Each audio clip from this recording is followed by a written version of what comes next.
গাজল ব্লকের বাবুপুর গ্রাম পঞ্চায়েতের রাজনগর বুথে শুরু হলো 125 দিনের কাজ। এই পঞ্চায়েতের মিল্লিকপুর মৌজায় এদিন আনুষ্ঠানিকভাবে পুকুর খননের কাজ শুরু হয়। উপস্থিত ছিলেন গাজল মন্ডল 2 নম্বর সভাপতি অজয় বালা, শক্তি কেন্দ্র প্রমুখ বৈদ্যনাথ রায়, বুথের সভাপতি অশোক রায় সহ অন্যান্যরা। প্রকল্পের জন্য বরাদ্দ হয়েছে 16 লক্ষ টাকা। প্রধানমন্ত্রী নরেন্দ্র মোদী কুরুচিপূর্ণ ছবি প্রদর্শনের ঘটনায় গাজল থানায় বিক্ষোভ বিজেপির। তাদের দাবি, অভিনেত্রী শ্রীলেখা মিত্র কলকাতা বিক্ষোভ সমাবেশে দেশের প্রধানমন্ত্রী নরেন্দ্র মোদীর বিরুদ্ধে কুরুচিপূর্ণ মন্তব্য এবং কুরুচিকর ছবি প্রদর্শন করেছে।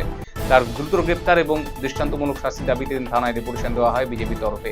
উপস্থিত ছিলেন গাজলের বিধায়ক চিন্ময়দেব বর্মন, বিজেপির 3 মণ্ডল সভাপতি বঙ্কিম সরকার সহ অন্যান্য নেতৃত্ব। পরিবেশ রক্ষা এবং স্থানীয় গামারি নদীর অস্তিত্ব টিকিয়ে রাখার লক্ষ্যে শুক্রবার ইটাহারে ছাত্রছাত্রীদের নিয়ে বিশেষ সচেতনতা শিবিরের আয়োজন করা হয়। উত্তর দিনাজপুর জেলা ইতিহাস সংকলন সমিতির উদ্যোগে এবং ইটাহার উচ্চ বিদ্যালয়ের সহযোগিতায় বিদ্যালয় প্রাঙ্গণে শিক্ষামূলক শিবিরের আয়োজন করা হয়েছিল। এদিন মূলত নদী বাঁচাও শীর্ষক প্রজেক্টের মাধ্যমে গামারি নদীর বর্তমান পরিস্থিতি, নদীর পারিপার্শ্বিক বাস্তুতন্ত্র এবং নদী রক্ষার প্রয়োজনীয়তা সম্পর্কে ছাত্রছাত্রীদেরকে অবগত করা হয়।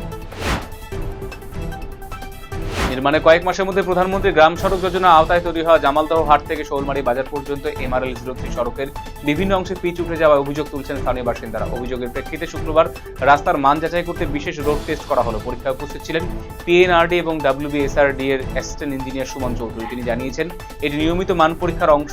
প্রাথমিকভাবে সফল হয়েছে, এর ফল সন্তোষজনক। নাবালিকাকে ধর্ষণের ঘটনায় 2 অভিযুক্তকে যাবজ্জীবন বা প্রাকৃতিক জীবনে অবশিষ্ট কারাবাসের সাজা ঘোষণা করল মুর্শিদাবাদের জঙ্গিপুর আদালত।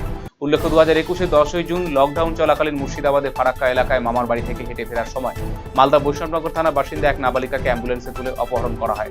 এরপর তাকে উপর্যুপরি বেশ কয়েকবার ধর্ষণ করা হয়। পরে নাবালিকাকে বৈষ্ণবনগর থানার PTS মোড় সংলগ্ন এলাকায় ফেলে রেখে পালিয়ে যায় দুষ্কৃতীরা। ঘটনাটি প্রকাশ্যে আসতে চাঞ্চল্য সৃষ্টি হয় গোটা রাজ্যে। তদন্তে নেমে পুলিশ করিম শেখ এবং টার্জেন হোসেন সহ 2 অভিযুক্ত গ্রেপ্তার করেছে। পরে মামলার তদন্তভার যায় CBI এর হাতে।